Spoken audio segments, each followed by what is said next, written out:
देखिए ये 27 नवंबर की न्यूज़ है। जो इम्पोर्टेंट न्यूज़ है उसे देख लीजिए। सबसे पहले देखिए एक आर्टिकल आया है ये the ragi in my taco. ठीक है, इस आर्टिकल में जो इम्पोर्टेंट है आपके एग्ज़ाम के पॉइंट ऑफ व्यू से उसे देख लीजिए। देखिए इसमें बताया गया है कि जो रागी है उसके इम्पोर्टेंट क्वालिटीज़ या इम्पोर्टेंट उसके फीचर्स को बताए गए हैं और उसके बेनिफिट को गिनाया गया है कि कैसे जो है वो हेल्पफुल है आज के टाइम में लोगों की हेल्थ के लिए। ठीक है, रागी और आपका जो है ज्वार बाजरा ये सब जितने हैं ये सब मिलेट कहलाते हैं, मोटे अनाज। ठीक है, तो मिलेट कहलाते हैं। और मिलेट आपको पता है कि इंडिया ने यूनाइटेड नेशन में जो है ये बात कही कि 2023 को डिक्लेयर कीजिए मिलेट ईयर। ठीक है, और यूनाइटेड नेशन में पास भी हुआ और 2023 को मिलेट ईयर माना गया। ठीक है, वो अभी चल रहा है। तो मिलेट ईयर जो है 2023 का जो है 2023 को मिलेट ईयर घोषित किया यूनाइटेड नेशन ने। किसने किया? यूनाइटेड नेशन ने, यूनाइटेड नेशन की जनरल असेंबली ने। अब इसके बाद जो है इसमें एक चीज़ और इम्पोर्टेंट बता रहे हैं कि देखिए जो ये पूरा आर्टिकल है इसके अंदर कुछ जो है स्कॉलर्स के जो है व्यू लिए गए और उन स्कॉलर्स ने बताया कि रागी कितना बेनिफिशियल है। तो वो जो है स्कॉलर्स जो है उसमें दिया था कि ये जो है national millet research institute Hyderabad में है, वहीं के स्कॉलर्स से जो है बातचीत की गई है और ये उन्होंने बताया है। तो नेशनल मिलेट रिसर्च इंस्टीट्यूट, आपको पता होना चाहिए कि मिलेट का रिसर्च इंस्टीट्यूट कहाँ पे है, तो हैदराबाद में है।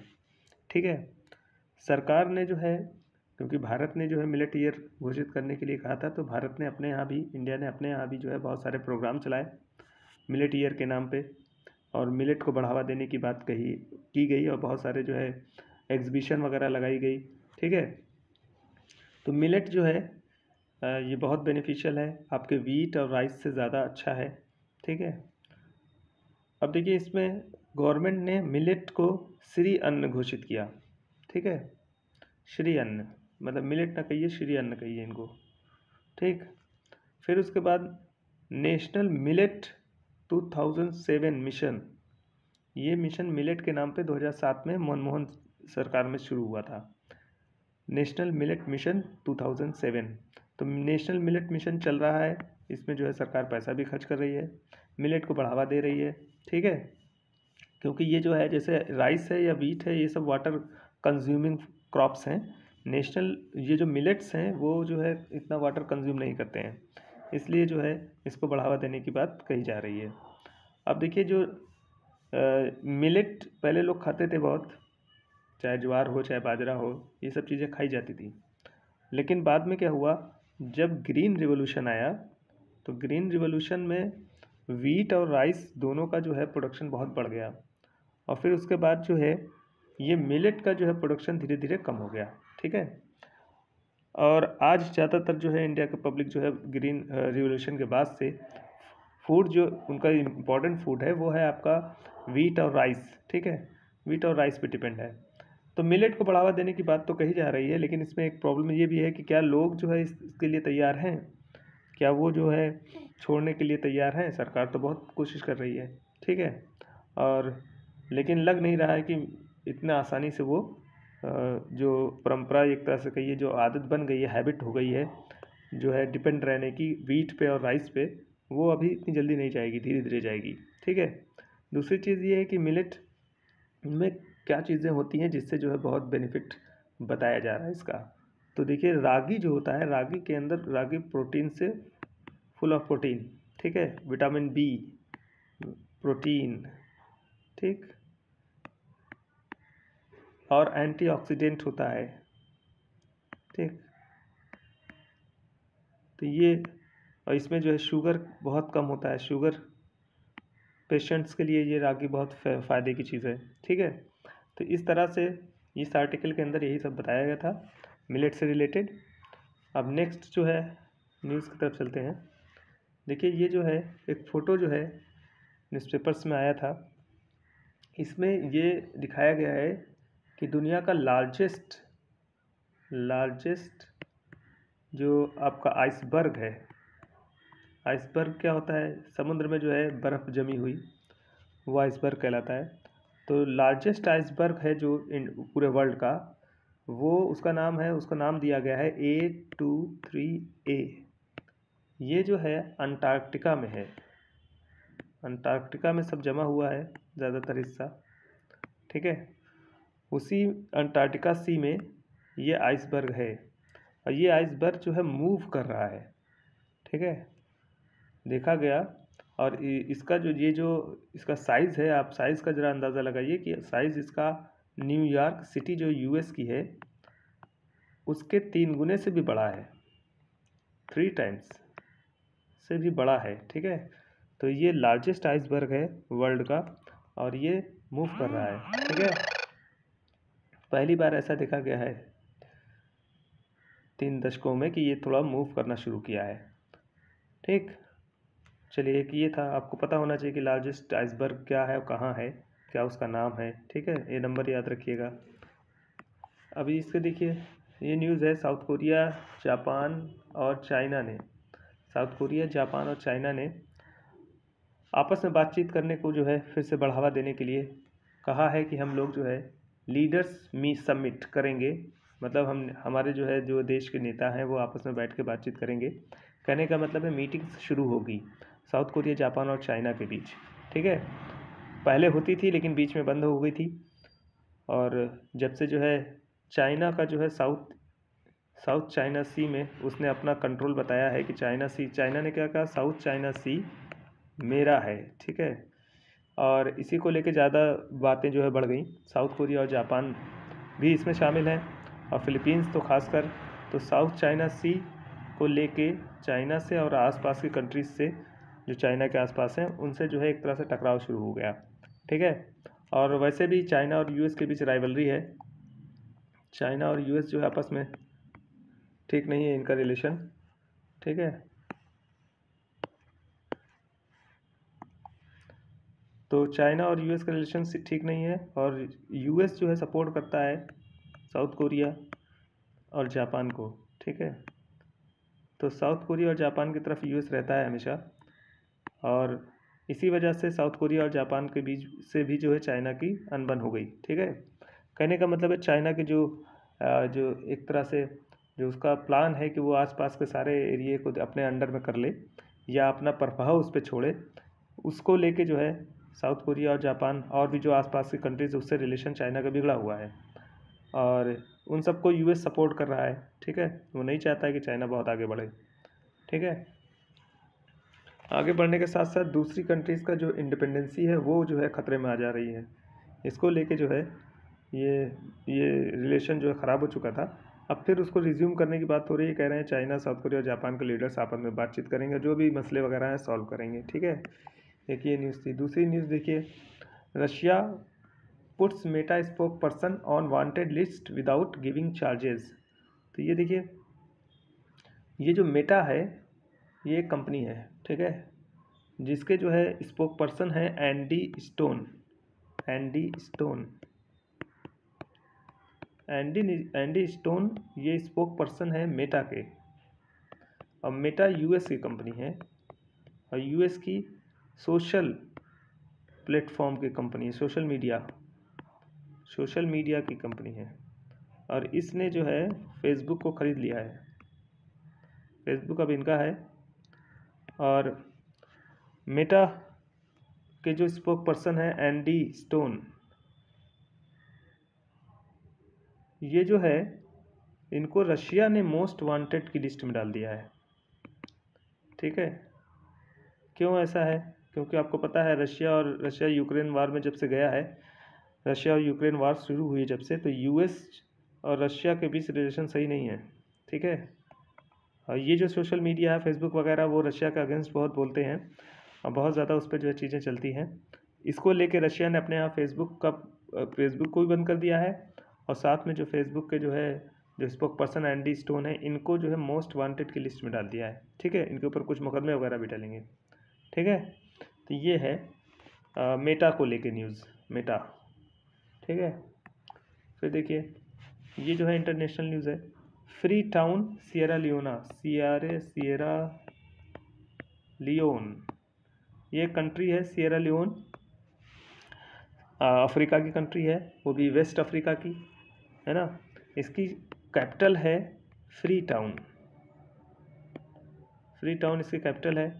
और हुआ यहाँ पे ये है कि यहाँ के प्रेसिडेंट जो जूलियस हैं, जूलियस, उनके खिलाफ जो है कू होने वाला था। कू का मतलब है तख्ता पलट, ठीक है। तो ऐसा होने वाला था और इसीलिए जो है कैपिटल जो फ्री टाउन है इसमें लगा दिया गया कर्फ्यू, ठीक है। इस कंट्री को ज़रा देख लीजिए अफ्रीका के मैप में। देखिए ये वेस्ट है, अफ्रीका का वेस्ट, ये ईस्ट है, ठीक है। तो वेस्ट में आप देखिए कि छोटी छोटी बहुत सारी कंट्रीज़ हैं और इसमें आपको यहाँ दिखाई देगा सिएरा लियोन, ये है, ठीक है। ये सिएरा लियोन है, छोटी सी कंट्री है ऐसे। अब इसके आसपास के कंट्रीज़ को ज़रा देख लें। सिएरा लियोन के जो है नीचे देखिएगा लाइबेरिया है, तो सिएरा लियोन ऐसे है, ठीक है। और यहाँ सी है उसका, है ना। और फ्री टाउन उसकी जो है राजधानी इसी कोस्ट पे है। और इधर लाइबेरिया है, इधर है कोस्टा रिका, इधर गिनी है, गिनी ऐसे पूरा यहाँ तक है, गिनी, गिनी है, ठीक है। तो ऊपर गिनी, इधर कोस्टा रिका, नीचे लाइबेरिया, इस तरह से जो है कोस्टा रिका से लेकिन सटता नहीं है बॉर्डर, लाइबेरिया और आधा आधा ये लोग दोनों लोग बटे हैं ऐसे। तो ये जो सिएरा लियोन है, सिएरा लियोन, सिएरा लियोन की राजधानी जो है लाइबेरिया है, वो फ्री टाउन है, और उसके नीचे लाइबेरिया है, ऊपर जो है गिनी है, ठीक है। चलो नेक्स्ट न्यूज़ की ओर चलते हैं। देखिए ये एथेंस की न्यूज़ है। एथेंस यूरोप का पार्ट है और उसके ग्रीक आइलैंड पे क्या हुआ कि एक शिप जो है डूब गई। वो ले जा रही थी 6000 टन, 6000 टन नमक, ठीक है।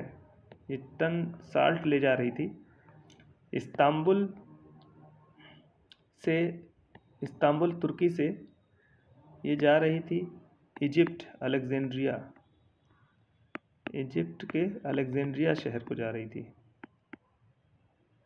ठीक है। तो इस्तांबुल से अलेक्जेंड्रिया की शिप, एक शिप जा रही थी और वो क्या हुई, डूब गई। उसमें जो है 6000 टन नमक था और उसमें 14 लोग, 12-13 लोग मर गए उसमें, ठीक है। 1 डेड और 12 मिसिंग, मतलब 12 तो मिले ही नहीं, 1 डेड हो गए। तो ये जो शिप डूबी है वो डूबी कहाँ पे है, तो वो डूबी है आपकी एथेंस के ग्रीक आइलैंड पे, एथेंस के ग्रीक आइलैंड पे, ठीक है। अब ये ग्रीक आइलैंड जो है ये तूफान आया तो उसमें ये डूब गई है, लेकिन ग्रीक आइलैंड को ज़रा देख लीजिए एथेंस के। पहले एथेंस को देखते हैं। तो देखिए ये है एथेंस आपका, ठीक है। आप यूरोप का मैप देखेंगे तो एथेंस आपको दिखाई देगा। इधर एजियन सी है, इधर आयोनियन सी है, ये बहुत इंपॉर्टेंट है दोनों सी, एजियन सी और आयोनियन सी। नीचे है सी ऑफ क्रेटे, ठीक है। और ये पूरा एरिया जो है ये इतना ऐसे जो डार्क में है वो पूरा जो है ग्रीस का है, इतना बड़ा एरिया, ठीक है। ये ग्रीस का है। और जो जो आइलैंड है ग्रीक आइलैंड वो यहाँ पे है, ये आइलैंड है जिसको कहते हैं कैथीरा, कैथीरा आइलैंड पे ही जगह है वो, ग्रीक आइलैंड यहीं पे है और यहीं पे वो डूबा है जहाज, ठीक है।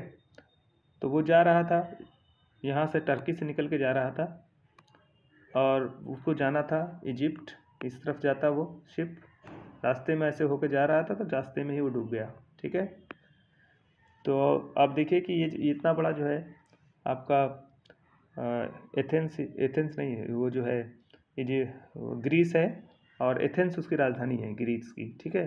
तो ग्रीस का मैप है ये और एथेंस उसकी राजधानी है। अब इसके एथेंस के चारों ओर जो है कंट्रीज़ को ज़रा देख लेते हैं, बॉर्डर किससे किससे लगाता है। तो इधर टर्की है जो सी जो है बॉर्डर लगाता है वो, और ऊपर देखिए यहाँ बुल्गारिया है, इधर रोम है, इधर अल्बानिया है। तो अल्बानिया, रोम और बुल्गारिया 3 इम्पोर्टेंट जो है देश इससे जो है बॉर्डर लगाते हैं, ठीक है। बुल्गारिया, अल्बानिया और रोम। और सी कौन कौन सा है? एजियन और आयोनियन, नीचे क्रेटे। तो एजियन और आयोनियन सी के बीच कौन सा देश है? तो आप बताएंगे इसको कि ग्रीस है, ठीक है। और अगर बॉर्डर पूछ ले तो आपको बॉर्डर ऐसे बताना होगा। आपसे सीधे पूछ सकता है ग्रीक आइलैंड कहाँ है, तो वो ग्रीस में है, ठीक है। तो ये न्यूज़ थी। अगली न्यूज़ देखिए, पंजाब से है। पंजाब की जो सरकार है उन्होंने जो है जो तीर्थयात्री होते हैं उनके लिए स्कीम चलाई है, जिसको कहते हैं मुख्यमंत्री तीर्थ यात्रा स्कीम ठीक है। और ये क्यों चलाई गई है? तो इसलिए चलाई गई है कि जो लोग हैं तीर्थयात्री वो अलग अलग गुरुद्वारों में फ्री जा सकें, ठीक है, उनको आने जाने की सुविधा दी जाएगी। चलिए इसके बाद देखिए, ये इम्पोर्टेंट न्यूज़ है और इसमें डिटेल है। पहले इसको देखिए ज़रा सा, इम्पोर्टेंट चीज़ क्या है। ये जो है सप्लाई डिमांड गैप की बात कर रहा है, पल्सेस ऑयल सीड फ्रूट्स, ठीक है। कह रहा है कि एक चीज़ होती है डिमांड एंड सप्लाई, ये बहुत इम्पोर्टेंट चीज़ है इकोनॉमी के पॉइंट ऑफ व्यू से, डिमांड एंड सप्लाई, ठीक है। मतलब किसी चीज़ की डिमांड कितनी है, उसकी सप्लाई कितनी हो रही है। अगर डिमांड के अकॉर्डिंग सप्लाई हो रही है तो रेट एकदम इस्टेब्लिश रहेगा। अगर डिमांड के हिसाब से जो है सप्लाई ज़्यादा आ गई तो रेट नीचे चला जाएगा। अगर डिमांड के हिसाब से सप्लाई कम आई तो फिर जो है प्राइस बहुत हाई हो जाएगा, ठीक है। तो इन्होंने बताया ये है कि नाबार्ड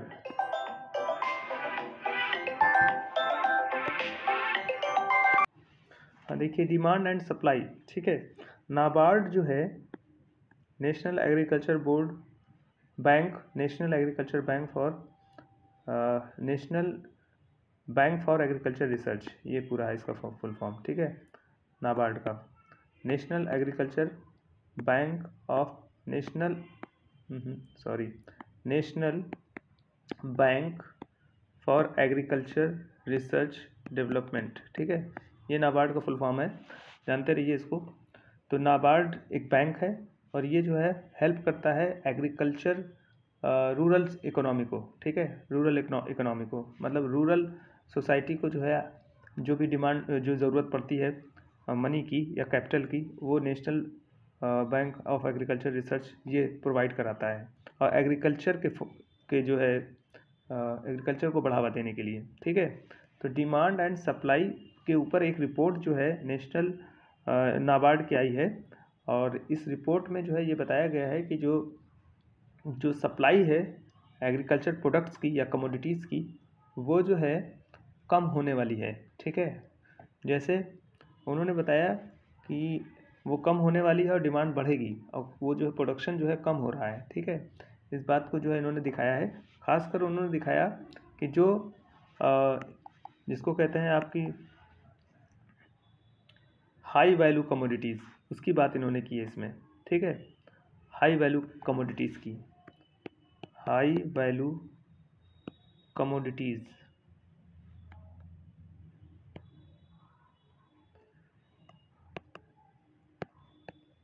कहा है कि जो हाई वैल्यू कमोडिटीज़ हैं इनकी डिमांड बहुत बढ़ने वाली है।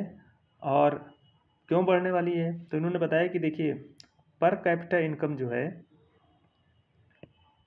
पर कैपिटा इनकम वो इंक्रीज़ करेगा नेक्स्ट ईयर्स में, आगे जो टाइम आएगा उसमें फ्यूचर में पर कैपिटा इनकम इंक्रीज़ करेगा जो इंडियन लोग हैं उनका। और जब ये इंक्रीज़ करेगा, और ये देखा गया है कि जब पर कैपिटा इनकम इंक्रीज़ होती है तो लोग शिफ्ट कर जाते हैं, वो जो है जो आपका वीट और राइस जैसे फूड प्रोडक्ट्स हैं इनको जो है कंज्यूम करते हैं, वो धीरे से जो है इस फूड और राइस के ऊपर डिपेंडेंसी कम हो जाती है उनकी, वो दूसरी कमोडिटीज़ की ओर मूव करते हैं। जिसमें इन्होंने बताया कि देखिए जो हाई वैल्यू कमोडिटीज़ हैं जैसे आपकी ऑयल सीड है, ठीक है, ऑयल सीड। दूसरी चीज़ उन्होंने बताई पल्सेस, ठीक है। और तीसरी उन्होंने बताई फ्रूट्स, ठीक, डिफरेंट टाइप के फ्रूट्स। तो ये जो हाई वैल्यू कमोडिटीज़ हैं जिसमें ज़्यादा प्रोटीन, ज़्यादा जो है और चीज़ें होती हैं, तो जब पर कैपिटा इनकम बढ़ती है लोगों की, तो फिर वो जो जनरल जो नॉर्मल फूड कंजम्पशन होता है उससे शिफ्ट करते हैं और फिर उन प्रोडक्ट्स या कमोडिटीज़ की ओर मूव करते हैं जो ज़्यादा हाई वैल्यू वाली होती हैं और जाहिर सी बात है कि महंगी भी होंगी। तो ये चीज़ें देखी गई हैं कि आने वाले समय में पर कैपिटा इनकम बढ़ेगी इंडियन लोगों की और फिर वो जो है हाई वैल्यू कमोडिटीज़ की ओर मूव करेंगे, लेकिन इसका प्रोडक्शन बहुत ज़्यादा है नहीं बल्कि कम होता जा रहा है, ठीक है। और ये इसीलिए आप देखिएगा पल्सेस की जो दालों का दाम है वो बहुत बढ़ गया, ठीक है। और फ्रूट्स और वेजिटेबल्स के साथ भी यही है, वेजिटेबल्स का भी रेट बहुत तेज़ी से बढ़ रहा है, ठीक है। और डिमांड बढ़ती जाएगी, प्रोडक्शन उतना होगा नहीं। तो व्हीट राइस तक तो ठीक है, लेकिन फिर उसके बाद जो हाई वैल्यू कमोडिटीज़ हैं इसमें जो है ये देखा जा रहा है कि इसका जो है रेट पर कैपिटा इनकम बढ़ने की वजह से इसकी डिमांड बढ़ेगी और डिमांड बढ़ेगी तो फिर अपने प्रोडक्ट और सप्लाई उतनी है नहीं तो फिर रेट उसका बहुत हाई भागेगा, ठीक है। यही सारी चीज़ें इसमें इन्होंने बताई हैं। और एक चीज़ और बताई है कि ऑयल सीड जो होता है हमारे यहाँ बाहर से आता है। आपको पता है कि ऑयल हम लोग यूज़ करते हैं, ठीक है, जैसे पाम ऑयल है, ये पाम ऑयल भी जो है हमारे यहाँ उतना होता नहीं है। ये आता है कहाँ से? फॉरेन से। फॉरेन का मतलब ये मलेशिया इंडोनेशिया से ज़्यादा मंगाया जाता है, ठीक है। और इसका जो है यूज़ बहुत ज़्यादा है आपके फूड कंजम्पशन में, ठीक है। खाने में इसका यूज़ बहुत ज़्यादा होता है और यहाँ इंडिया में प्रोडक्शन है नहीं, तो इसको बढ़ाने की बात हो रही है कि कैसे भी करके ऑयल सीड का प्रोडक्शन या ऑयल का प्रोडक्शन बढ़ाया जाए, है ना, फूड ऑयल का। तो ऑयल सीड्स का प्रोडक्शन इंक्रीज़ करने की बात हो रही है और इसके लिए ज़रूरी है कि न्यू टेक्नोलॉजीज़ का यूज़ किया जाए, ठीक है। न्यू टेक्नोलॉजीज़ हो और रिसर्च हो, इसको लेके जो है सरकार को थोड़ा काम करना चाहिए कि जिससे ऑयल सीड का प्रोडक्शन हमारे यहाँ बढ़ जाए। लेकिन एक चीज़ और बड़ी इंपॉर्टेंट है कि जब ऑयल सीड का प्रोडक्शन बढ़ाया जाएगा तो वाटर कंज्यूमिंग होती है ये सब, ठीक है। ये वाटर कंज्यूमिंग होता है और वाटर कंज्यूमिंग होगा तो फिर पानी जो सस्टेनेबल डेवलपमेंट की बात होती है उसमें थोड़ा सा मामला बिगड़ेगा। एक चीज़ और बहुत इम्पोर्टेंट है कि अगर प्रोडक्शन जो है आपको अपने यहाँ बढ़ाना है तो आपके अपने प्रोड्यूसर्स जो हैं ऑयल सीड के, उनको आपको प्रोडक्शन देनी पड़ेगी। कहने का मतलब है जब बाहर से जो है सामान आए तो उस पर इम्पोर्ट ड्यूटी अच्छी खासी होनी चाहिए। इम्पोर्ट ड्यूटी आप बढ़ाइए, ठीक है। मतलब बाहर से जब कोई चीज़ इम्पोर्ट हो तो ऑयल इम्पोर्ट हो तो उस पर जो है ज़्यादा टैक्स लगे, ठीक है। और जिससे इंडिया के जो है प्रोड्यूसर्स जो हैं उनको प्रोटेक्शन मिल जाए, ठीक है। ये जो है इम्पोर्टेंट है। तो ये सारी चीज़ें इन्होंने इसमें बताई और एक चीज़ ये भी बताई कि जो आपकी जो है एमएसपी होती है, एमएसपी का रिकमेंडेशन कौन करता है? एमएसपी एक कमीशन की रिकमेंडेशन पे आता है। उस कमीशन का नाम क्या होता है? Commission for agriculture cost and price, ठीक है। Commission of agriculture cost and price,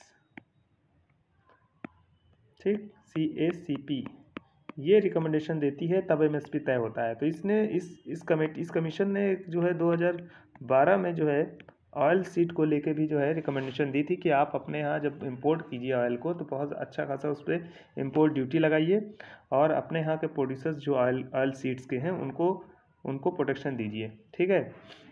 ये बात हुई थी। तो इस तरह से ये टॉपिक जो है अच्छा टॉपिक है ये, और इसमें सब कुछ दिखाया गया है कि कैसे जो है प्रोडक्शन जो है कम होता जा रहा है हाई वैल्यू कमोडिटीज़ का, जैसे पल्सेस हैं, फ्रूट्स हैं, ऑयल सीड्स हैं, और लोगों की इनकम बढ़ रही है, वो धीरे धीरे इसी की ओर मूव करेंगे और उसका प्रोडक्शन ज़्यादा है नहीं तो महंगी होती चली जाएंगी चीज़ें, ठीक है। ये इतना जो है दिया हुआ है इस न्यूज़ में। नेक्स्ट देखिए, Congress to reach out to cover 80 lakh gig workers in country. देखिए ये जो गिग वर्कर्स हैं इसको ज़रा समझिए। गिग वर्कर्स गिग इकोनॉमी की देन है। गिग इकोनॉमी क्या होता है? तो डिफिनीशन जो दी हुई है उसको देखिए, economic activity that involves the use of temporary और freelance workers to perform jobs typically in the service sector. तो कहने का मतलब है गिग इकोनॉमी का मतलब ऐसी इकोनॉमी जिसमें सर्विसेज का जो है सर्विस जो है देते हैं फ्री वर्कर्स। मतलब अगर आपको कोई काम कराना है तो आप किसी कंपनी से जब कांटेक्ट करेंगे तो कंपनी कुछ फ्री वर्कर्स को से कांटेक्ट करेगी और उनसे वो काम ले लेगी। मतलब परमानेंट किसी वर्कर को या किसी भी एम्प्लॉई को रखना नहीं पड़ेगा, ठीक है, कोई एम्प्लॉई रखना नहीं पड़ेगा।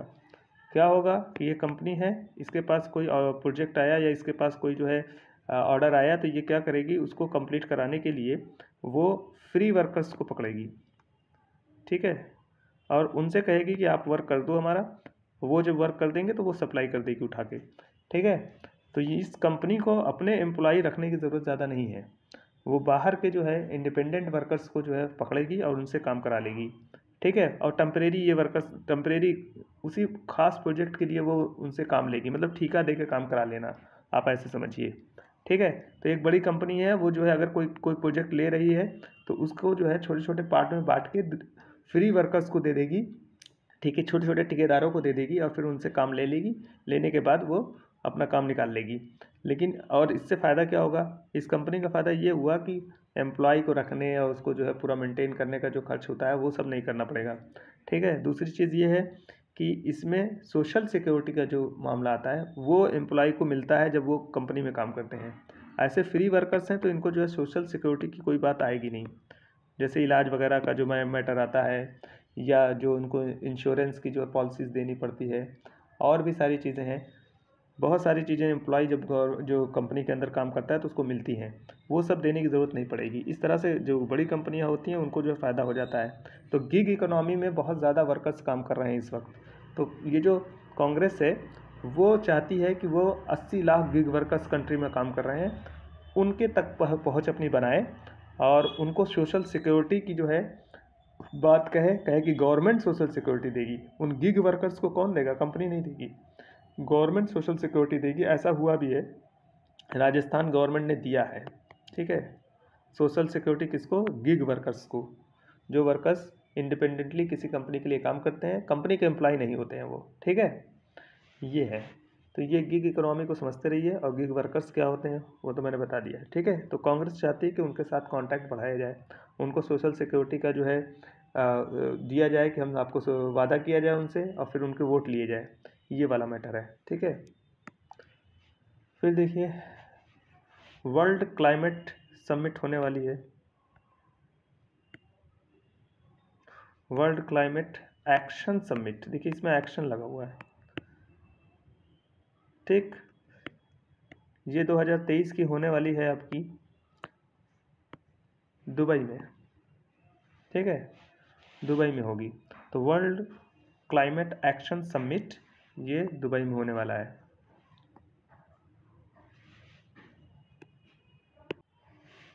ठीक है। और ये 28 नवंबर से लेके 12 दिसंबर तक होगा, काफ़ी लंबे समय चलेगा, 28 नवंबर से 12 दिसंबर। तो आज से शुरू हो गया है वर्ल्ड क्लाइमेट एक्शन समिट, 28 नवंबर से 12 दिसंबर ये दुबई में होगा। और इसमें पीएम जाएंगे, मोदी जी यहाँ पे जाएंगे और डिस्कशन होगा। ये क्लाइमेट एक्शन समिट जो है इसमें कंट्रीज़ से का रिकॉर्ड देखा जाएगा कि उन्होंने क्या एक्ट किया है, किस चीज़ के लिए, क्लाइमेट को ख़राब होने से बचाने के लिए। और वो जो टारगेट रखा गया था 2015 में पेरिस क्लाइमेट डील में, पेरिस क्लाइमेट डील जो हुई थी उसमें जो टारगेट रखे गए थे 17 गोल, ठीक है, एसडीजी के 17 गोल ऑफ एसडीजी, इसको पूरा करने में कितना जो है वर्क किया है कंट्रीज़ ने, उसका मेज़रमेंट बाकायदा होगा, ठीक है, उस पर रिपोर्ट आएगी। और देखा ये जो पेरिस क्लाइमेट डील हुई थी इसमें एक चीज़ था कि टेम्परेचर वर्ल्ड का जो है वो 1.5 डिग्री सेल्सियस से नीचे रखना है, ठीक है, कैसे भी करके, तो ये रहना चाहिए। और अगले समय तक जैसे कि इस सेंचुरी के ख़त्म होने तक 2 डिग्री के नीचे आ जाए, अगर जा रहा है तो मतलब 2 डिग्री के नीचे ही रखना है, 1.5 डिग्री के नीचे आ जाए तो और अच्छा है।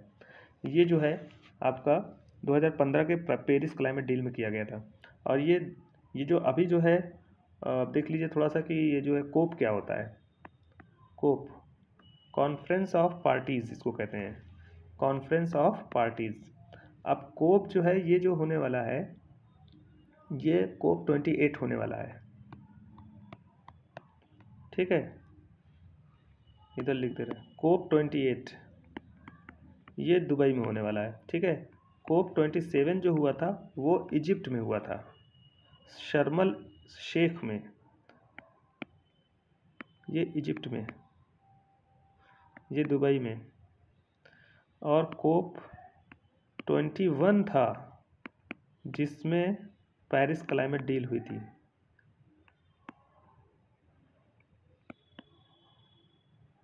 तो पेरिस वाला जो है COP21 था। अभी COP28 होने वाला है। इसके पहले जो हुआ है COP27, ये हुआ है इजिप्ट शर्मल शेख में, ठीक है, वो शहर है वहाँ का। अब इस क्लाइमेट डील में बहुत सारी चीज़ें बातचीत होगी, ठीक है, बहुत सारी बातें होंगी इसमें। COP26 का भी जिक्र इसमें है। COP26 का जिक्र क्यों है? COP26 का जिक्र इसलिए है कि इसमें जो है ये ग्लासगो में हुआ था, ब्रिटेन में, ठीक है, 2021 में। इसमें जो है आपके जो है प्राइम मिनिस्टर गए थे और उसमें उन्होंने पंच अमृत की बात की थी। किस चीज़ की बात की थी? पंच अमृत की बात की थी। मतलब 5 ऐसे पॉइंट बताए थे जिसको अचीव करना है और इंडिया जिस पे काम कर रहा है, ठीक है, जिसके लिए इंडिया ने टारगेट बना रखे हैं। तो पंच अमृत की बात की थी आपके प्रधानमंत्री मोदी जी ने। ग्लासगो वाली जो समिट हुई थी उसमें 2021 में, ये 26वीं थी। तो 26वीं ग्लासगो में, 27वीं इजिप्ट के शर्मल शेख में और 28वीं दुबई में, ठीक है, और 21वीं कहाँ हुई थी? पेरिस में, ठीक है, पेरिस क्लाइमेट डील जो हुई थी। तो ये इम्पोर्टेंट है बहुत ज़्यादा, आप इसको जो है याद रखिए। नेक्स्ट देखिए यहाँ पे ये न्यूज़ जो आई है, ये आपके विनय क्वात्रा हैं और ये फॉरेन सेक्रेटरी हैं, ठीक है। विनय क्वात्रा, फोटो आपको दिख रहा होगा, विनय क्वात्रा ये फॉरेन सेक्रेटरी हैं और ये इस वक्त जो है ईरान के दौरे पे थे। और एक होती है फॉरेन ऑफिस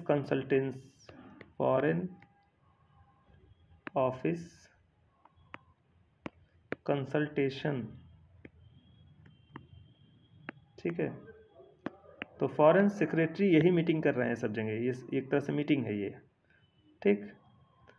और इसमें वो इस वक्त ईरान में गए हैं, ईरान की राजधानी तेहरान में बातचीत हो रही है ईरान के लीडर्स से। और फॉरेन ऑफिस कंसल्टेशन FOC यही है जिसके अंतर्गत बातचीत हो रही है, ठीक है, FOC के अंतर्गत। और इन जो भी ईरान और इंडिया के बीच जो रिलेशन है वो बहुत अच्छा रहा है पहले, और इसमें जो है बहुत सारे जो है डेवलपमेंट वर्क भी ईरान के अंदर इंडिया कर रहा है। एक तो चाबहार पोर्ट बना रहा है, ठीक है, उसके अंदर पैसा इंडिया ने लगाया है। और दूसरा जो है एक कार्गो टर्मिनल भी बना रहा है वहाँ पे, ठीक है, कार्गो टर्मिनल मतलब सामान को रखने ले उठाने के लिए जो है पूरा एक एरिया डेवलप कर रहा है वहाँ पे। और इसके चाबहार के थ्रू जो है इंडिया जो चाहता है कि उसका जो है लिंक बन जाए अफ़गानिस्तान तक, ठीक है, तो वो इसको कहते हैं नॉर्थ साउथ ट्रांसपोर्ट कॉरिडोर, ठीक है, international north south transport corridor INSTC। तो इंटरनेशनल नॉर्थ साउथ कॉरिडोर जो बनाने का प्लान है इंडिया का, वो जाएगा ईरान के चाबहार पोर्ट से। और इसमें पाकिस्तान से कनेक्शन नहीं रहेगा हमारा, हम सीधे यहाँ से इंडिया से निकलेंगे तो सीधे जाएंगे चाबहार पोर्ट, फिर उसके बाद वहाँ से निकलेंगे तो जाएंगे अफ़गानिस्तान, फिर उसके बाद आगे जाना होगा तो हम उसमें कजाकिस्तान, तुर्कमेनिस्तान, ये सब एरिया में जाएंगे, ठीक है। और उधर से ही जो है आसान पड़ेगा तो हम सीधे यूरोप में चले जाएंगे, एंट्री करेंगे। तो इस तरह से जो है नॉर्थ साउथ कॉरिडोर ये इम्पोर्टेंट है, ठीक है, सेंट्रल एशिया को इंडिया से जोड़ेगा। और इसमें जो है चाबहार पोर्ट बहुत इम्पोर्टेंट है। और इंडिया का जो है इसके साथ ईरान के साथ काफ़ी अच्छा रिलेशन रहा है पहले। तो ये जो है तेहरान गए थे आपके फॉरेन सेक्रेटरी विनय क्वात्रा, वहाँ के जो है मिनिस्टर्स से बातचीत की उन्होंने और कहा कि इंडिया जो है ईरान के अंदर जो पैसा लगा रहा है चाबहार पोर्ट में उसको जल्द जल्द पूरा करेगा, ठीक है। और गाज़ा के कॉन्फ्लिक्ट को लेके भी जो है बातचीत की उन्होंने, ठीक, गाज़ा पे जो अटैक इसराइल का हो रहा है। इसके बाद देखिए ये आपके जो है वाइस प्रेसिडेंट जगदीप धनखड़ साहब हैं, वाइस प्रेसिडेंट जगदीप धनखड़ साहब। और इन्होंने जो है कॉन्स्टिट्यूशन डे जो है 26 नवंबर, इस पे इन्होंने कहा कि कॉन्स्टिट्यूशन के अंदर, कॉन्स्टिट्यूशन या डेमोक्रेसी के अंदर सबसे ऊपर जो है वो होता है पार्लियामेंट। ठीक है, पार्लियामेंट्री डेमोक्रेसी में धनखड़ साहब बता रहे हैं कि सबसे ऊपर पार्लियामेंट होगी। ठीक है, तो पार्लियामेंट जो है वो आर्किटेक्ट है कॉन्स्टिट्यूशन की, मतलब कॉन्स्टिट्यूशन जो बना है उसको बनाया है पार्लियामेंट ने। ठीक है, इनका ये कहना है, और पार्लियामेंट सर्वोच्च है। लेकिन एक्चुअल में देखिएगा आप जो है इंडियन कॉन्स्टिट्यूशन को जब इंटरप्रिटेट किया सुप्रीम कोर्ट ने, और डिफरेंट डिफरेंट मैटर में, एक जो है केस जो गया था उसमें सुप्रीम कोर्ट ने कहा क्या, बेसिक स्ट्रक्चर का जो केशव नंदा का केस था 1973 का, केशव नंदा का केस। ठीक है, इस केस में जो है सुप्रीम कोर्ट ने ये डिसाइड किया कि पार्लियामेंट को की जो पावर है उसको भी रिस्ट्रिक्ट कर दिया। पार्लियामेंट कहा कि कॉन्स्टिट्यूशन को चेंज कर सकती है लेकिन इसके बेसिक स्ट्रक्चर को चेंज नहीं कर सकती है। मतलब कॉन्स्टिट्यूशन के किसी भी पार्ट को जो है पार्लियामेंट चाहे बदल ले, लेकिन बेसिक स्ट्रक्चर ये जो है डिस्ट्रॉय नहीं होना चाहिए। तो सुप्रीम कोर्ट ने ये जब बात कही, बेसिक स्ट्रक्चर की बात कही, और कहा बेसिक स्ट्रक्चर हम टाइम टाइम पे बताएंगे। ठीक है, फिर सुप्रीम कोर्ट ने कई अलग अलग केसेस में बहुत सारी चीज़ों को बेसिक स्ट्रक्चर बताया। ठीक है, और उसको बदलने के लिए पार्लियामेंट के पास पावर नहीं है, ये कह दिया। ठीक, तो कहने का मतलब है जो पार्लियामेंट के पास पावर थी कि वो कुछ भी संविधान में चेंज कर सकता है, संविधान उसका रिजल्ट है, वो बदल दिया सुप्रीम कोर्ट ने। सुप्रीम कोर्ट ने कहा नहीं, हम इंटरप्रिटेट करेंगे कि कौन से पार्ट को आप चेंज कर सकते हैं, कौन को नहीं कर सकते हैं। ठीक है, तो कहने का मतलब है एक्चुअल पावर चलेगी सुप्रीम कोर्ट के पास। ठीक है, अब जो है स्थिति ये है कि सुप्रीम कोर्ट और पार्लियामेंट के बीच यही जो है खींचातानी है कि पार्लियामेंट जो चाहे वो कर सकती है, तो सुप्रीम कोर्ट ने कहा नहीं, जो चाहे वो नहीं कर सकती है। ठीक है, हम बताएंगे कि कहाँ पे आप चेंज नहीं कर सकते हैं। तो कुछ एक तरह से देखिए कि सुप्रीम कोर्ट ने अपने पाले में रख लिया पावर को। ठीक है, और कॉन्स्टिट्यूशन का गार्डियन कौन है, तो गार्जियन तो आप सुप्रीम कोर्ट है ही, ये सभी जानते हैं। आर्टिकल 32 के तहत सुप्रीम कोर्ट जो है कॉन्स्टिट्यूशन की गार्जियन है, फंडामेंटल राइट की गार्जियन है। ठीक है, तो ये बात है। तो धनखड़ साहब ज़्यादा इम्फेसाइज कर रहे हैं पार्लियामेंट की पावर पे, क्योंकि इस वक्त जो है सुप्रीम कोर्ट से जो है गवर्नमेंट से पटरी बहुत ज़्यादा नहीं खा रही है। तो पार्लियामेंट सुप्रीम है ये कह रहे हैं ये, लेकिन एक्चुअल में है नहीं। यहाँ पे एक्चुअल जो सिचुएशन है वो सुप्रीम कोर्ट के हाथ में है। ठीक है, क्योंकि कॉन्स्टिट्यूशन को बचाने की जो जिम्मेदारी है वो सुप्रीम कोर्ट की है, इसीलिए सुप्रीम कोर्ट ने कहा कि आप सब नहीं बदल सकते हैं, कुछ चीज़ें इसमें बेसिक स्ट्रक्चर हैं वो आप नहीं चेंज कर पाएंगे। तो ऐसा ना हो कि पार्लियामेंट में कोई ऐसी गवर्नमेंट आ जाए जिसको लोग बहुत चाहते हों और फिर उसके बाद वो गवर्नमेंट जो चाहे वो कर ले, ऐसा ना हो। ठीक है, इसके लिए सुप्रीम कोर्ट ने बेसिक स्ट्रक्चर का कॉन्सेप्ट दिया था केशव नंदा केस में। फिर देखिए यहाँ पे प्रेसिडेंट मुर्मू जो है 26 नवंबर को जो है उन्होंने एक फंक्शन में पार्ट लिया, चंद्रचूड़ साहब जो CJI हैं उनके साथ, और उसमें उन्होंने कहा कि जो है तो जो इंडिया की जुडिशियल सिस्टम है उसमें जो उसमें अपॉइंटमेंट होते हैं खासकर जो है जजेस के, वो जो है जुडिशियल सर्विस एक हो, नेशनल जुडिशियल सर्विस हो। ठीक है, इसके तहत होना चाहिए अपॉइंटमेंट। ठीक है, तो मतलब जो जजेस आएँ वो स्टेट का जुडिशियल सर्विस जो होता है उससे ना आए, बल्कि नेशनल लेवल पे एक जुडिशियल सर्विस हो उससे आए। ठीक है, तो बहुत दिनों से जो है इस पर डिस्कशन चल रहा है, लेकिन अभी तक कोई फैसला हो नहीं पाया है। हो सकता है आगे आने वाले समय में जो है ऐसा कोई कमीशन देखने को मिले जो नेशनल जुडिशियल सर्विस को जो है फॉलो करता हो। ठीक है, मतलब आने वाले जो है टाइम में हो सकता है एग्ज़ाम ऑल इंडिया लेवल पे हों। ठीक है, फिर उसमें जैसी रैंकिंग होगी उसी हिसाब से लोगों को जो है कोर्ट वगैरह मिलेगी। इसके बाद देखिए मिल्क प्रोडक्शन में 2022-23 में इंडिया का जो है प्रोडक्शन और बढ़ा है। ठीक है, 2018-19 के फिगर से 22% इंक्रीमेंट देखने को मिला है। ठीक है, और सबसे ज़्यादा जो है प्रोडक्शन जो कर रहा है वो उत्तर प्रदेश कर रहा है, उसके बाद राजस्थान कर रहा है। ठीक है, पूरे इंडिया में सबसे ज़्यादा प्रोडक्शन यूपी कर रहा है, दूसरे पर राजस्थान है, फिर हरियाणा वगैरह है।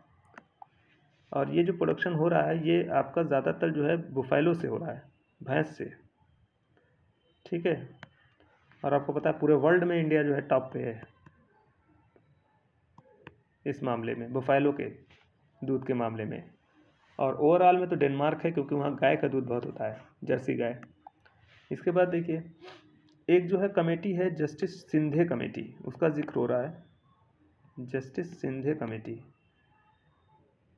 और ये कमेटी जो है महाराष्ट्र गवर्नमेंट ने बनाया था, मराठा लोगों को रिजर्वेशन की जो डिमांड है मराठा लोगों की वहाँ पे, उसको देखने के लिए कि ये डिमांड कैसे पूरी की जा सकती है, ये सही है कि गलत है, जो भी है। तो जस्टिस शिंदे कमीशन जो बना था मराठा लोगों को जो है रिजर्वेशन कैसे दिया जाए इसके लिए। तो वो ओबीसी में रिजर्वेशन मांग रहे हैं अपना एज ए ओबीसी, ठीक है, मराठा लोग। और ओबीसी के जो लीडर्स हैं वो कह रहे हैं नहीं ये ठीक नहीं है, ठीक है, और इस कमीशन को ख़त्म कर दो, ठीक, ये मैटर है। फिर इसके बाद देखिए आयुष्मान भारत, आपको जो पता है कि आयुष्मान भारत में 5 लाख तक का जो है आपको इंश्योरेंस मिलता है, एक तरह से इलाज करा सकते हैं आप। तो Ayushman Bharat health wellness centres अलग अलग जगह पे जो है सेंटर भी बनाए गए हैं आयुष्मान भारत के, उनका नाम बदला गया है। अब उसको कहा जाएगा आयुष्मान आरोग्य मंदिर, आयुष्मान आरोग्य मंदिर, ठीक है, ये लिखा हुआ है आयुष्मान आरोग्य मंदिर, ये अब इसका नाम होगा, ठीक। और जो नेशनल हेल्थ मिशन NHM, इसका एक लोगो है, उस लोगो के नीचे जो है लिखा रहेगा, ये संस्कृत में चीज़ें हैं वो लिखी रहेंगी, क्या है उसका, हाँ, आरोग्यम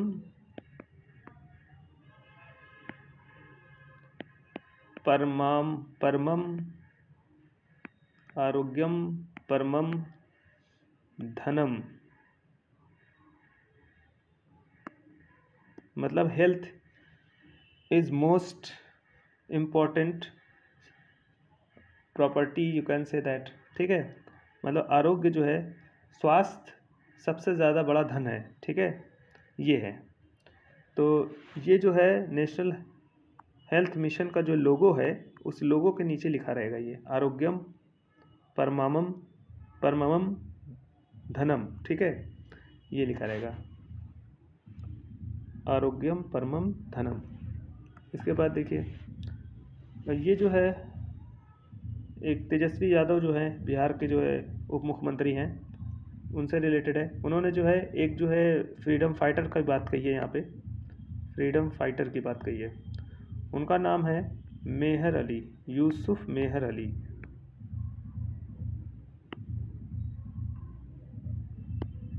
इनके बारे में बताया है, ये फ्रीडम फाइटर रहे हैं इंडिया के, और इन्होंने ही 2 नारे दिए, एक दिया साइमन गो बैक, साइमन वापस जाओ, ठीक है, ये एक नारा उन्होंने दिया था जब साइमन कमीशन आया था 1927 के बाद थे। और दूसरा जो है भारत छोड़ो, अंग्रेज़ों भारत छोड़ो, quit India move, quit India जो नारा था, भारत छोड़ो आंदोलन या भारत छोड़ो का नारा जो था वो भी इन्होंने दिया था, भारत छोड़ो, और ये 1942 में, ठीक है।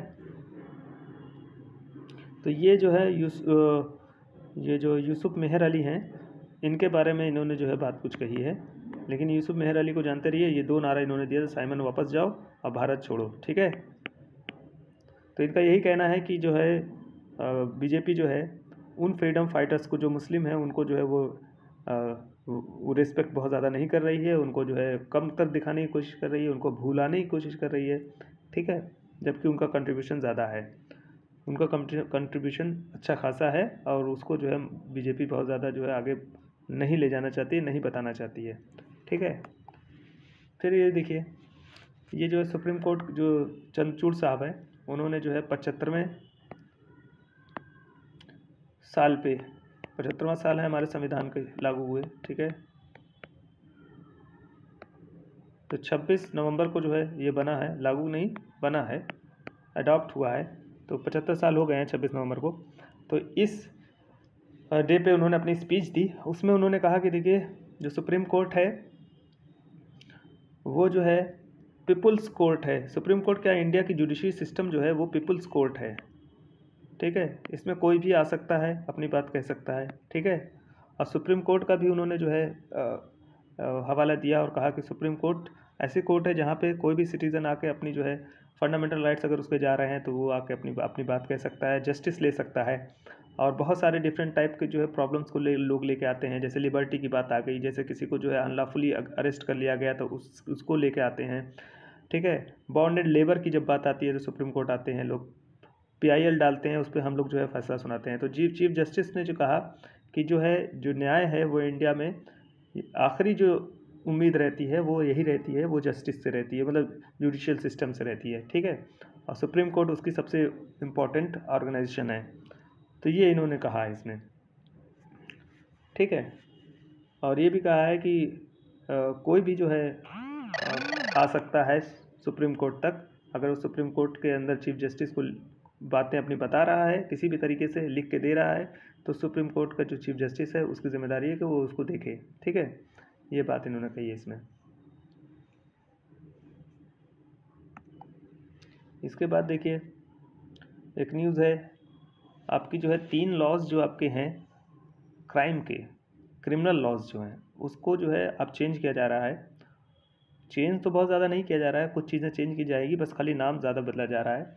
नाम बदल के जो है एक तरह से कहिए कि वही चीज़ें हैं, थोड़ी बहुत चेंजिंग है, ज़्यादा चेंजिंग नहीं है। देखिए क्या है, पहला जो ये बदल रहे हैं उसको कह रहे हैं कि नागरिक सुरक्षा संहिता, इसको CRPC कहा जा रहा है, ठीक है। दूसरी कहा जा रहा है भारतीय साक्ष्य अधिनियम, एविडेंस एक्ट को बदल के भारतीय साक्ष्य अधिनियम करेंगे, CRPC को बदल के नागरिक सुरक्षा संहिता कहेंगे, और IPC भारतीय नागरिक संहिता, भारतीय न्याय संहिता, ये जो है IPC का नाम इन्होंने रखा है, भारतीय न्याय संहिता। और 1860 की जो है IPC है वो बदल जाएगी, एविडेंस एक्ट 1872 का वो बदल जाएगा, CRPC 1973 की वो बदलेगी, ठीक है। इस तरह से जो है इसके अंदर जो भी कुछ चीज़ें जो है बेकार थी या जिसका यूज़ ज़्यादा नहीं है उनको निकाला गया, कुछ चीज़ें नई भी जोड़ी गई हैं, ठीक है, लेकिन ज़्यादातर वही चीज़ हैं जो पहले थी। तो CRPC, एविडेंस एक्ट और IPC का नाम नया दिया जा रहा है। इसमें इन्होंने जो है इस न्यूज़ के अंदर क्या है, इस न्यूज़ में ये है कि आपको पता है इन्होंने बताया है कि जो ये नागरिक भारतीय साक्ष्य अधिनियम है, इसके अंदर एक सेक्शन लगाया गया, सेक्शन 165, और उसमें लिखा हुआ है कि अगर कोर्ट ऑर्डर करे तो गवाह को कोई डॉक्यूमेंट लाने के लिए तो गवाह वो डॉक्यूमेंट लेके आएगा, ठीक है। इसमें लिखा हुआ है कि कोर्ट के ऑर्डर पे विटनेस को डॉक्यूमेंट अगर लाने के लिए कहा जा रहा है तो लाएगा वो, ठीक है। तो कोर्ट ऐसा ऑर्डर कर सकती है किसी भी डॉक्यूमेंट को प्रोड्यूस करने के लिए किसी भी विटनेस को, ठीक है। लेकिन इसमें एक एक्सेप्शन या प्रोविज़ो लगाया गया है। ये प्रोविज़ो क्या कहता है, कह रहा है कि अगर कोर्ट चाहे कि वो इन्फॉर्मेशन जो मिनिस्टर या प्राइम मिनिस्टर और प्रेसिडेंट के बीच हो रही है जो कम्युनिकेशन, उसका जो है एविडेंस नहीं मंगा सकती है, ठीक है। तो कोर्ट ये ऑर्डर नहीं दे सकती कि वो कम्युनिकेशन हमें बताई जाए जो प्रेसिडेंट और मिनिस्टर्स के बीच हुई है, ठीक है। ये चीज़ जो है आपके आर्टिकल 74 में लिखी हुई थी, 74 के 2 में, ठीक। उसको ज़रा देखिए, आर्टिकल 74 का 2 क्या कहता है। आर्टिकल 74 में ये है, राष्ट्रपति को सहायता और सलाह देने के लिए मंत्रिपरिषद, तो एक कैबिनेट होगी, उसमें मंत्री होंगे इंपॉर्टेंट, वो जो है राष्ट्रपति को अपनी जो है राय देते हैं। लेकिन इसमें लिखा हुआ है कि इस प्रश्न की, अब उसमें जो भी बातचीत उनकी आपस में होती है उसको लेके कोई भी न्यायालय के अंदर कोई जांच या कोई जो है कार्रवाई नहीं की जाएगी। तो इसमें लिखा हुआ है इस प्रश्न की किसी न्यायालय में जांच नहीं की जाएगी कि क्या मंत्रियों ने राष्ट्रपति की को कोई सलाह दी, और यदि दी तो क्या दी। तो मंत्रियों ने राष्ट्रपति को कोई सलाह दी, क्या सलाह दी क्या नहीं दी, इस पर कभी भी कोई भी क्वेश्चन राइज नहीं होगा। कहाँ पे, वो कोर्ट के अंदर, ठीक है। तो ये लिखा हुआ है यहाँ पे, इंग्लिश में देखिए ये लिखा हुआ है इसमें, इंग्लिश में तो ये वो वर्ड पहले ही है, ठीक है। तो हिंदी वाले में है ये दोनों, तो इम्पोर्टेंट है, आप जानते रहिए कि किसी भी न्यायालय में जांच नहीं की जाएगी कि मंत्रियों ने राष्ट्रपति को क्या सलाह दी, ठीक है, या दी कि नहीं दी, इस पर कोई क्वेश्चन नहीं उठेगा, ठीक है। तो यही बात जो है सेक्शन 165 जो नया लगाया गया है भारतीय साक्ष्य अधिनियम में, वो उसका प्रोविज़ो में जोड़ दिया गया है लाके। तो कॉन्स्टिट्यूशन में तो था ही, अब इसमें लाके जोड़ा गया है, ठीक है। अब आपको पता है कि जो 3 बिल है, ये तीनों बिल जो है 11 अगस्त को जो है पार्लियामेंट में रखी गई, लेकिन पार्लियामेंट में क्या, पार्लियामेंट ने इसको भेज दिया स्टैंडिंग कमेटी को, ठीक है, पार्लियामेंट्री स्टैंडिंग कमेटी को भेज दिया। अब उस कमेटी से भी ये पास हो गया है, ये लागू हो जाएगा। कुछ जो है सेक्शंस को इन्होंने जो है हटाने की बात की है, बाकी लगभग वही रहेगा। तो ये जो 11 अगस्त को 3 बिल रखे गए हैं, पार्लियामेंट्री स्टैंडिंग कमेटी ने भी उस पर मोहर लगा दी है और ये जो है जल्द ही ये चीज़ आ जाएगी। ठीक है, तो जैसे कि एक चीज़ और इन्होंने बदली है, सेक्शन 166 जो पहले आईपीसी का उसका एविडेंस एक्ट का था, उसमें चेंजिंग की गई है। ठीक है, वहाँ पे बहुत सारे वर्ड थे जैसे वकील, प्लीडर, बैरिस्टर, ये सब वर्ड इस्तेमाल हुए थे, तो वो सब हटा के खाली एडवोकेट वर्ड अब ला दिया गया है। अब नया वाला आएगा तो आप देखिएगा उसमें ये चीज़ है। ठीक है, तो बहुत सारी चीज़ें चेंज की गई हैं और बहुत सारी चीज़ें नहीं, लगभग चीज़ें वही हैं, थोड़ी सी बहुत चेंज की गई हैं। जहाँ पे लग रहा था कि ये बहुत एक्सेस है और जबरी रखी गई है, वो चीज़ शायद हटाई गई है इसमें से। ठीक है, तो सेक्शन 165 के अंदर कोर्ट अगर किसी विटनेस को डॉक्यूमेंट प्रोड्यूस करने की बात कह रहा है तो उसको ला के देना पड़ेगा, लेकिन इसमें साथ प्रोविज़ो लगा दिया गया है कि अगर जो है मिनिस्टर्स कि राष्ट्रपति को राय दे रहे हैं कि नहीं दे रहे हैं, या दिया तो कौन सी राय दिया, इसका जो है कोई भी साक्ष्य या एविडेंस नहीं मांगा जाएगा कोर्ट के अंदर। ठीक है, कोर्ट के अंदर इसके ऊपर कोई सवाल नहीं उठेगा। ये चीज़ यहाँ प्रोविज़ो में लगाई गई है सेक्शन 165 के प्रोविज़ो में। तो आर्टिकल 74(2) जो कहता है संविधान का, वही चीज़ ला के यहाँ डाल दी गई है। ठीक है, तो इस न्यूज़ में ये था। इसके बाद कुछ खास न्यूज़ है नहीं। ठीक है, तो यहीं पे जो है एंड होता है आपका कॉन्स्टिट्यूशन, ये पूरा जो है वीडियो। ठीक है, नेक्स्ट वीडियो कल जो है फिर न्यूज़ अगर बनाएंगे तो फिर बताएंगे उसको।